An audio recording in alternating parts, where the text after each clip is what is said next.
became a trainer because I wanted to help people, wanted to be involved as much as possible outside and with my clients. I didn't want to just sit there, do paperwork, and then go back and then train them and then see them for like 10 minutes.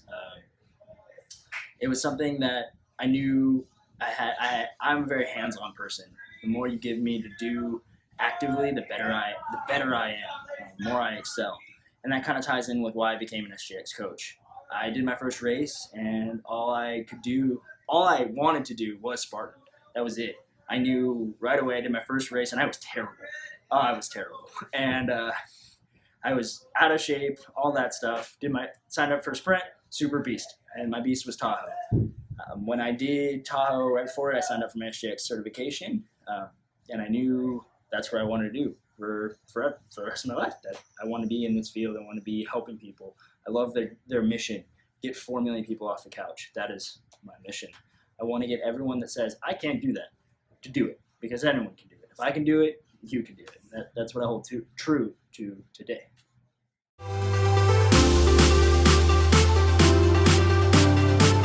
What I like about OCR is that it's ever changing. Every workout I do to every race, there's something different, something new, something challenging. It constantly pushes you to new limits. It makes you realize that you're capable of more. With Tough Mudder, Spartan race, any of them. When people finish, they get this self-accomplishment. They're just, I did it. Like, this excitement comes over them. And I see that with training. That's one of my favorite things to watch, is someone mastering their obstacle for the first time. And OCR translates that because it's new, because it's something challenging mentally and physically, it's just awesome. That's the best word I got for it right now. Yeah.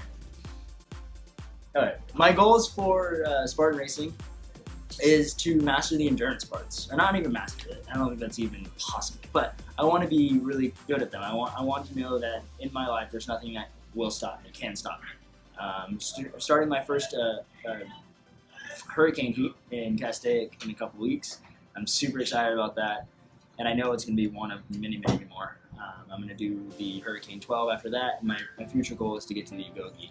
I want to complete the Agoge 60, at least by 2018. If not sooner, 2017 would be a great goal to complete that by. I know, for me, it's not necessarily about being the fastest. I never really care about my time. I love helping clients complete their first time. So the more clients I can take, the more that I can help them with their races, the happier I am. And for my personal goals, I just want to push myself to something more. I plan on doing multiple races during a weekend, but also multiple races during the day. I'm kind of challenging myself for my first hurricane heat. I'm doing the Castaic sprint in the afternoon heat, and then at 5 I'm doing the hurricane heat. So I want to challenge myself in ways I know I'm capable of, but also still it's going to be that mental challenge. I'm constantly looking for that mental challenge to push my body to say, okay, that got me, or that was awesome, what's next? I'm ready for next. So my advice for anyone is just commit, just do it. Training's hard. Spartan is not easy. It's not something that you can just wake up and be like, I'm gonna go do it. Like, you have to have the commitment to it. Don't give up. That's my biggest advice. Don't give up and commit to what you're doing. The hardest thing about a Spartan race is showing up at the starting line. I have a lot of people that say, yeah, I want to do that sometime, and they never show up. So the hardest thing is to show up, be there, do it, commit to yourself. That's the hardest thing that you can do. Even in the obstacles, if some obstacles scary, committing to that obstacle is that first step. So commit to yourself, don't give up on yourself. Like Rome wasn't built in a day, you're not going to complete an obstacle in a day. You're not going to complete the race in a day. Well, you will eventually. So just don't give up on yourself.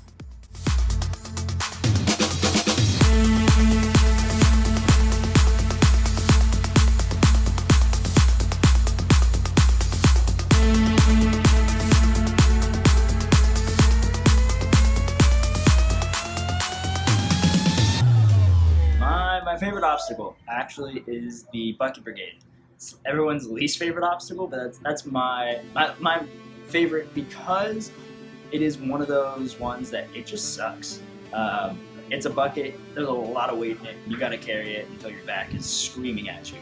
And I love that. I love the simplicity of it. It's just you and a bucket. That's all it is. It's easiest to train for because you just grab a bucket, fill it with rocks, and start walking.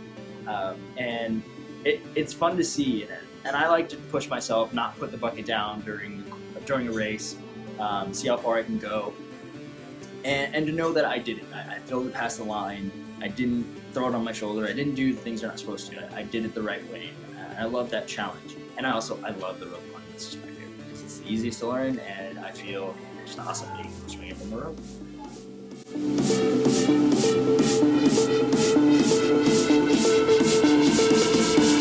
So my least favorite, I don't really actually have a least favorite obstacle, but it's my most challenged obstacle, my nemesis. It used to be my nemesis, was the rig. I couldn't complete that race after race after race, and that bothered me. But now, I got it. I can do the rig. But it's still one of those ones that I come up to it, it hits in my head, and it's just that just one little slip, and you're defeated by it.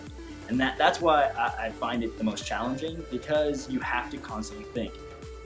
I've had races where I've done a perfect race, and then there's a race where I went up to it, and I went to grab a ball, and my hand just slipped off, and I fell, and that was it.